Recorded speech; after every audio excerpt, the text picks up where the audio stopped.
Welcome to সামনা blog. বন্ধুরা, আজকের আমি একটু ইডলি করব। তার জন্য আমি এখানে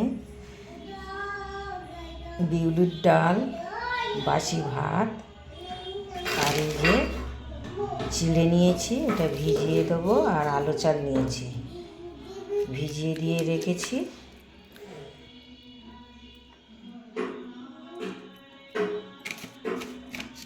এটা পেস্ট করে আমি পরে দেখাবো।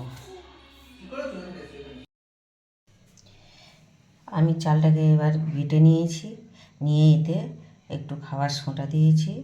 সেই সোঁটা দিয়ে আমি রাতেতে বেটে নিয়েছিলাম, নিয়ে সোঁটা দিয়ে আর রেখে দিয়েছিলাম। এখন গোলাটা এইভাবে হয়েছে। এবার আমি গোলাটা করব।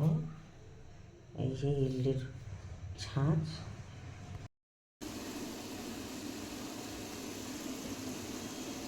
দেখো বন্ধুরা, এখানে আমি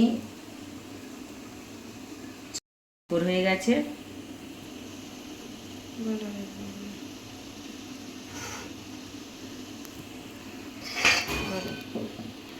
আমি যে গোলাটা করে নিয়েছিলাম, এখানে 5টা ছাঁচে দিয়েছি, কি সুন্দর টোপর মতো হয়েছে।